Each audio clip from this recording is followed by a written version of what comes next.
الحمدللہ رب العالمین والصلاة والسلام علی سید المرسلین وعلی آلہ وصحبہ اجمعین۔ سبق نمبر 74۔ یہاں سے ہم ایک نئے باب میں داخل ہو رہے ہیں اور یہ سبق آج ہے لا النافیہ للجنس۔ لا النافیہ للجنس، اس کو اردو میں کہتے ہیں لائے نفی جنس۔ لائے نفی جنس تو لائے نفی جنس مطلق نفی کے لیے آتا ہے، یعنی جس چیز یا جس جنس پر بھی داخل ہوتا ہے اس جنس پر لاگو حکم کا سرے سے انکار کرتا ہے۔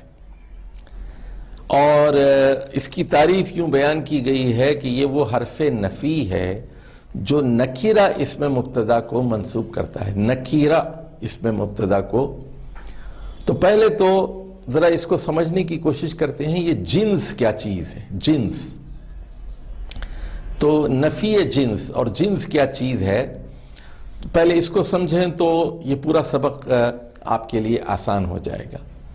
جنس سے مراد ایک بڑا گروہ یا بڑی جماعت یا بڑی کیٹیگری ہے، اس کو جنس کہتے ہیں۔ جیسے آپ کہتے ہیں سیریلز، انگریزی میں کہتے ہیں سیریلز، یا عربی میں آپ کہتے ہیں انسان۔ انسان ایک جنس ہے، اس میں مرد بھی ہیں، اس میں عورتیں بھی ہیں، اس میں بچے بھی ہیں، اس میں بوڑھے بھی ہیں، اس میں جوان بھی ہیں، تو یہ ایک جنس۔ اس میں گورے بھی ہیں، کالے بھی ہیں، چپٹے بھی ہیں، چائنیز بھی ہیں، افریکنز بھی ہیں، امریکنز بھی ہیں، تو انسان ایک جنس ہے، جنس۔ اسی طرح سیریلز میں اس میں گندم بھی ہے، جو بھی ہے اور مکئی بھی ہے، تو یہ ساری چیزیں جنس کہلاتی ہیں۔ یا ہم اردو میں دال یا پلسز کہتے ہیں، تو یہ بھی ایک جنس ہے۔ اب دال کی کئی قسمیں ہیں، چنے کی دال اور ماش کی دال، مسور کی دال، مونگ کی دال، ارہر کی دال، دالیں کئی قسم کی ہیں، تو دال ایک جنس ہے، پلس جسے کہتے ہیں۔ تو اسی طرح اور چیزوں پر بھی قیاس کر لیجئے۔ تو لا نفی جنس یہ نکرہ اسم مبتدا کو منسوب کرتا ہے۔ اب ایک مثال دیکھیں گے تو ہم بات کو سمجھنے میں شاید آسانی محسوس کریں۔ لا سرور دائم، لا سرور دائم۔ اب دیکھیے سرور، السرور دائم، السرور مبتدا تھا، دائم خبر تھی کہ یہ خوشی ہمیشہ رہنے والی ہے، اس پر ہم نے لا لگا دیا، اور السرور جو معرفت تھا اس کو نکیرہ کر دیا، لا سرور دائم۔ کوئی خوشی، یعنی خوشیوں کی جتنی قسمیں ہیں وہ کوئی بھی دائمی نہیں ہے، کوئی خوشی ہمیشہ رہنے والی نہیں ہے۔ اب ہم سرور یعنی خوشیوں کا جائزہ لیتے ہیں۔ یہ ایک جنس ہے، اس میں جنس ہے، یعنی ذہنی خوشی ہو سکتی ہے، مالی خوشی ہو سکتی ہے، جسمانی خوشی ہو سکتی ہے، قلبی خوشی ہو سکتی ہے۔ تو کوئی خوشی دنیا کی ایسی نہیں ہے جو ہمیشہ رہے۔ مال ہمیشہ نہیں رہتا، صحت ہمیشہ نہیں رہتی، ذہن ہمیشہ آسودہ نہیں رہتا، زبان کا بھی یہی معاملہ ہے، جسم کا بھی یہی معاملہ ہے، قلب کا بھی یہی معاملہ ہے، تکلیف سے بھی دو چار ہوتا ہے۔ تو فرمایا گیا لا سرور دائم، یعنی دنیا کی کوئی خوشی ہمیشہ رہنے والی نہیں ہے۔ اب آ جائیے سورہ بقرہ کی مشہور و معروف آیت لا اکراہ فی الدین۔ تو یہاں اس میں جنس ہے اکراہ، اس پر جب لا لگا ہے تو اکراہن پر یہ نکرہ ہے اور ایک زبر لگ گیا ہے، دیکھیے یہ منصوب ہو گیا لا اکراہ فی الدین۔ دین میں کوئی اکراہ نہیں ہے، کسی قسم کا کوئی اکراہ نہیں ہے، کسی قسم کا جبر نہیں ہے۔ اب دیکھیے اکراہ کی کئی قسمیں ہو سکتی ہیں کہ کسی کو پیسے دے کر رام کر لیا جائے، کسی کو تلوار کی نوک پر رام کر لیا جائے، اور اپنا تابع بنا لیا جائے، کسی پر ذہنی دباؤ ڈالا جائے، کسی کو بلیک میل کیا جائے، کہ گن پوائنٹ پر کسی کی شادی کر دی جائے، گن پوائنٹ پر کسی سے طلاق لے لی جائے بندوق کی نوک پر، تو کسی بھی معاملے میں کسی بھی قسم کا جبر، سیاسی جبر جائز نہیں ہے، خاندانی زندگی میں جبر جائز نہیں ہے، دین کی قبولیت کے بارے میں جائز نہیں ہے کہ کسی کو زبردستی مسلمان نہیں بنایا جا سکتا، اپنے فرقے میں ضم نہیں کیا جا سکتا۔ تو اسلام لوگوں کو آزادی دیتا ہے، لا اکراہ فی الدین، اس دین میں کسی قسم کا بھی جبر، دباؤ، زور، زبردستی نہیں ہو سکتی۔ تو اکراہ کی جتنی قسمیں ہیں ان سب کی نفی کر دی گئی۔ اسی طرح آپ کہتے ہیں لا تلمیذ حاضر، آج کوئی طالب علم بھی نہیں آیا، یعنی تلاميذ کی، اسٹوڈنٹس کی جتنی قسمیں ہیں ان سب کی نفی کر دی گئی، کوئی بھی نہیں آیا آج۔ اسی طرح آپ کہتے ہیں لا رجل جالس فی الطریق، کہ راستے میں کوئی بھی نہیں بیٹھا، کوئی رجل نہیں ہے، ایک آدمی بھی نہیں بیٹھا ہوا ہے۔ تو اوپر کی مثالوں میں آپ دیکھ لیجئے کہ لا کے بعد آنے والے تمام اسماء نکیرہ ہیں۔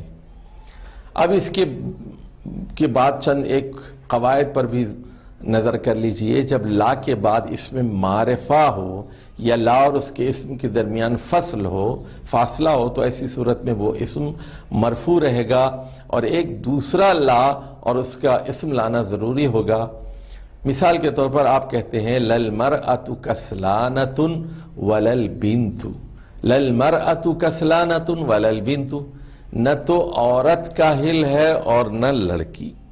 تو یہاں دیکھیے لا کے ساتھ المرأۃ ہے، للمرأۃ، تو اور الف لام ہے، یہ نکیرہ نہیں ہے، معرفہ ہے، اور وللبنت، یہاں اس جملے میں دو لا ہیں، تو اس لیے المرأۃ بھی مرفوع ہے، البنت بھی مرفوع ہے، تو یہ لائے نفی جنس کی مثال نہیں ہے۔ لائے نفی جنس ہمیشہ اس میں نکیرہ ہوتا ہے۔ اسی طرح قرآن مجید میں آپ دیکھتے ہیں لا فیہا غول ولا ہم عنہا ینزفون، تو اس مثال میں بھی دو لا آئے ہیں، لا یعنی لا غول فیہا، لا فیہا غول، تو یہاں غول اگرچہ کہ نکیرہ ہے لیکن درمیان میں فاصلہ آ گیا ہے، اور ولا ہم عنہا ینزفون، تو لا ینزفون۔ اچھا، اب ایک اور بات سمجھ لیجئے، حرف نفی لا کے بعد مرکب اضافی آ جائے تو مضاف منصوب ہوگا۔ جیسے آپ کہتے ہیں لا صاحب خیر مسموم، کہ کوئی نیکی والا، کوئی صاحب خیر قابل مذمت نہیں ہوتا۔ اسی طرح آپ کہتے ہیں لا شاہد زور محبوب، یعنی کوئی جھوٹی گواہی دینے والا لوگوں کو محبوب نہیں ہوتا، لوگوں کو پیارا نہیں ہوتا، کوئی اسے پسند نہیں کرتا۔ تو مندرجہ ذیل صورتوں میں لائے نفی جنس میں نصب کا عمل باطل ہو جاتا ہے اگر لا پر حرف جر آ جائے۔ جیسے آپ کہتے ہیں اشتریت القلم، تو میں نے ایک قلم خریدا، اشتریت القلم بلا ریشتن، بلا ریشتن، تو یہاں لا تو ہے، لا ریشہ، تو بلا ریشہ ہے یہاں، تو بلا ریشہ، نوک کے بغیر میں نے قلم خریدا، تو یہاں وہ بلا ریشتن، تو بی کی وجہ سے ریشتن یہاں مجرور بھی ہے، اور یہ لا جو ہے نافیہ ہے، نفی جنس نہیں ہے۔ اگر اسم اور خبر دونوں نکرہ ہوں اور دو لا موجود ہوں تب بھی وہ منصوب نہیں ہوگا، جیسے لا زید فی الدار ولا عمر، کہ گھر میں نہ زید ہے اور نہ عمر، تو یہاں دو لا بھی آئے ہیں اور نکرہ بھی نہیں ہے۔ اور اب یہ دیکھیے جب لا اور اسم کے درمیان فاصلہ ہو جائے، کوئی اور لفظ آ جائے تب بھی نہیں ہوگا، جیسے لا فی حدیقۃ صبیان ولا بنات، کہ حدیقہ میں، باغ میں نہ بچے ہیں اور نہ لڑکیاں، لا فی حدیقۃ صبیان ولا بنات۔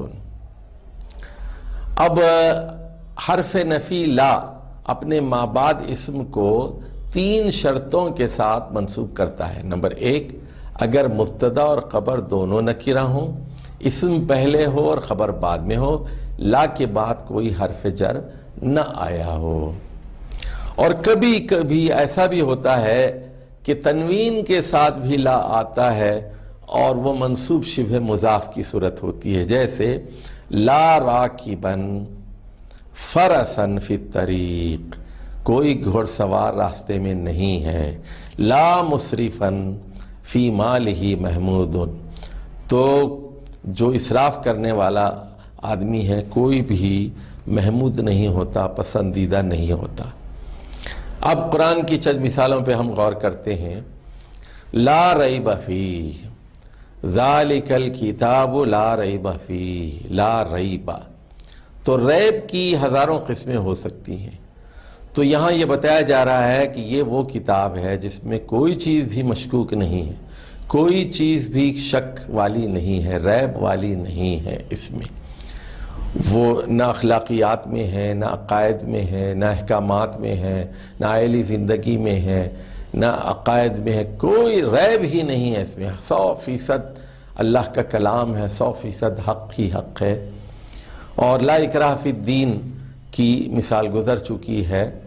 لا عاصم الیوم، لا عاصم الیوم، تو حضرت نوح کے بیٹے نے یہ کہا تھا کہ مجھے پہاڑ بچا لے گا، اگر سیلاب آئے گا، طوفان آئے گا، پانی اپنے سر سے اونچا ہو جائے گا تو میں پہاڑ پہ چڑھ جاؤں گا، پہاڑ یاسمونی من الماء، وہ مجھے بچائے گا۔ تو بتایا گیا اسے لا عاصم الیوم، آج اللہ کا عذاب ہے، آج تجھے کوئی نہیں بچا سکتا۔ لا عاصم، لا عاصم یعنی عاصموں کی جتنی قسمیں ہیں، بچانے والوں کی جتنی قسمیں ہیں، کوئی کشتی تمہیں، کوئی جہاز نہیں بچا سکتا، کوئی پہاڑ تمہیں نہیں بچا سکتا، تو دنیا کوئی درخت پہ چڑھ کے تم بچ نہیں سکتے، تمہیں لا عاصم الیوم۔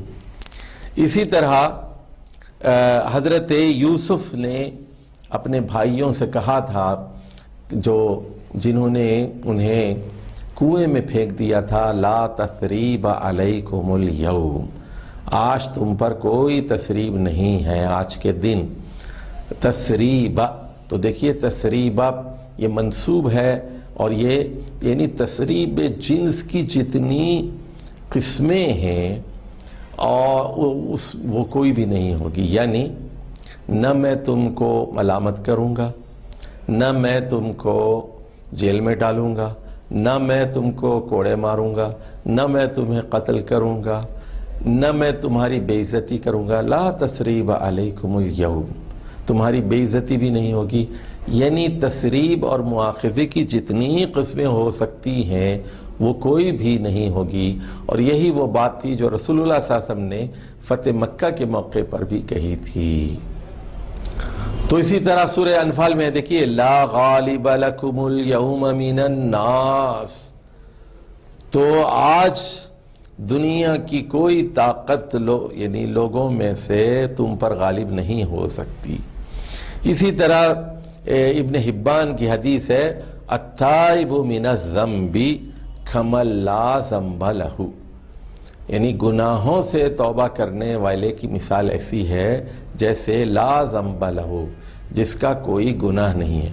تو یہاں ذنب، لا ذنب لہ، ذنب جو ہے یہ اسم جنس ہے، اس سے پہلے لا استعمال ہوا ہے، یعنی ذنب کی جتنی قسمیں ہیں، گناہوں کی جتنی قسمیں، کبیرہ گناہ، صغیرہ اور بڑے اور چھوٹے اور عقیدے کے ہر قسم کے گناہ جو ہے، سچی توبہ کرنے والا، سچی توحید اختیار کرنے والا، اور وہ ہے اس شخص کی طرح ہے اگر اس کی توبہ سچی ہے۔ اسی طرح دیکھیے مشہور حدیث ہے لا طاعت لمخلوق فی معصیت الخالق، لا طاعت لمخلوق فی معصیت الخالق، تو اس میں طاعت کی جتنی قسمیں ہیں، مخلوق کی کوئی اطاعت نہیں ہو سکتی اللہ تعالیٰ کی نافرمانی، اللہ تعالیٰ خالق کی نافرمانی میں مخلوق کی کوئی اطاعت نہیں ہو سکتی، لا طاعت۔ تو لا طاعت کا مطلب اس میں یہ ہے وہ خلیفہ کی اطاعت بھی نہیں ہو سکتی، شوہر کی اطاعت بھی نہیں ہو سکتی، باپ کی اطاعت بھی نہیں ہو سکتی، ماں کی اطاعت بھی نہیں ہو سکتی، حکمران کی، قاضی کی، باس کی۔ اللہ کی نافرمانی میں اگر باپ کہتا ہے رشوت لو، آپ رشوت نہیں لے سکتے۔ ماں کہتی ہے کہ سود کھاؤ، آپ سود نہیں کھا سکتے۔ آپ کا باس کہتا ہے کہ آدھے پیسے تم لو، آدھے پیسے میں لیتا ہوں، یہ نہیں ہو سکتا۔ اللہ کی نافرمانی میں بندوں کی فرما برداری نہیں ہو سکتی۔ اسی طرح حدیث میں ہے لا حسد الا فی اثنتین یا فی اثنین، تو دو لوگوں کے علاوہ رشک جائز نہیں ہے، حسد جائز نہیں ہے۔ تو یعنی ایک وہ جس کو اللہ نے قرآن کا علم دیا ہے اور وہ لوگوں میں تقسیم کرتا ہے، دوسرا وہ جس کو اللہ نے مال دیا ہے، دن رات وہ اللہ کی خوشنودی میں خرچ کرتا ہے، ان کے ساتھ رشک جائز ہے۔ لا شغار فی الاسلام، عدل بدلے کی شادی، وٹے سٹے کی شادی، مشروط شادی اسلام میں جائز نہیں ہے۔ لا شغار۔ اب یہ شغار کی بھی کئی قسمیں ہوتی ہیں۔ ایک قسم یہ ہوتی ہے کہ تم میری بہن سے شادی کر لو، میں تمہاری بہن سے شادی کر لیتا ہوں۔ دوسری قسم یہ ہوتی ہے کہ تم میری بیٹی سے شادی کر لو، میں تمہاری بیٹی سے شادی کر لیتا ہوں۔ تیسری قسم یہ ہوتی ہے کہ تم میری بیٹی سے جو ہے اپنے بیٹے کا رشتہ کرو، میں تمہاری بیٹی کا اپنے بیٹے سے کرتا ہوں، اور نہ تمہیں مہر دینے کی ضرورت ہے نہ میں مہر دوں گا، بغیر مہر کے دونوں نکاح ہو جائیں گے، اس کا مہر اس کا مہر قرار دیا جائے گا، اس کا مہر اس کا مہر قرار دیا جائے گا۔ یہ بھی جائز نہیں ہے۔ اور بھی اس کی مختلف صورتیں ہو سکتی ہیں۔ تو شغار یعنی دو انسان برابر نہیں ہیں اور دونوں کی اپنی مرضی ہے، اس لڑکے کی اپنی مرضی ہے، اس لڑکی کی اپنی مرضی ہے، اس لڑکے کی اپنی مرضی ہے، اس لڑکی کی اپنی مرضی ہے، تو دونوں آزاد ہیں۔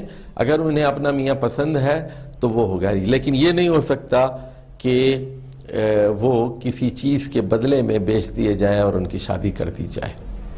اسی طرح مشہور حدیث ہے لا صلاۃ لمن لم یقرأ بأم القرآن، جس نے ام القرآن یعنی سورہ فاتحہ نہیں پڑھی اس کی کوئی نماز نہیں ہے۔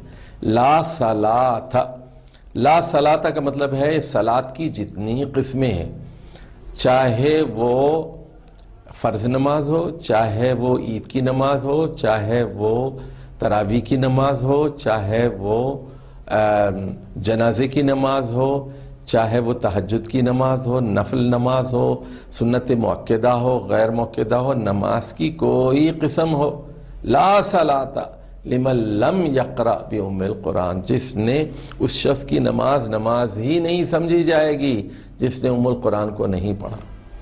اسی طرح اب یہ جو حدیث ہے لا نکاح الا بولی ولا شاہدی عدل، تو ولی کے بغیر کسی کنواری لڑکی کا نکاح نہیں ہو سکتا، ولی کا ہونا بہت ضروری ہے۔ وشاہدی عدل، دو عادل گواہوں کے، شاہدین دو عادل گواہوں کا ہونا ضروری، اس کے بغیر بھی کوئی نکاح نہیں ہو سکتا۔ ولی لڑکی، کنواری لڑکی کے لیے لازمی ہے کہ اس کا کوئی ولی ہو، اور ولی عموماً ددیالی رشتہ دار ہوتا ہے، اس کا باپ، دادا، تایا، چچا، بڑا بھائی، جو بھی، اور اگر کوئی نو مسلم ہے تو پھر مسلمانوں کی جماعت اس کی ولی بن جائے گی، وہاں محلے کا عالم دین یا جو بھی وہاں کا صاحب علم آدمی ہوگا وہ ولی بن جائے گا، یا مسلمانوں کا جو وہاں حکمران ہوگا، گورنر ہوگا، وزیر ہوگا، میئر ہوگا شہر کا، وہ ولی بن جائے گا اس کی طرف سے۔ تو ولی کے بغیر شادی نہیں ہو سکتی۔ اسی طرح فرمایا گیا لا ہجرت بعد الفتح، فتح مکہ کے بعد دارالاسلام کی طرف ہجرت کی ضرورت نہیں رہی، لا ہجرہ، اب کوئی ہجرت نہیں ہوگی۔ اسی طرح لا الہ الا اللہ، اللہ کے علاوہ کوئی الہ نہیں ہے۔ اب الہ کے اوپر لا آیا ہے، یعنی الہ کے جتنے مفہوم ہیں، یعنی اللہ کے علاوہ کوئی معبود نہیں ہے، اللہ کے علاوہ کوئی پناہ دینے والا نہیں ہے، اللہ کے علاوہ کوئی سکون دینے والا نہیں ہے، اللہ کے علاوہ کوئی طاقتور ہستی نہیں ہے، اللہ کے علاوہ کوئی ایسی ہستی نہیں ہے جو بلند مرتبہ ہو اتنی، تو وہی الوہیت اسی سے منسوب کی جائے گی۔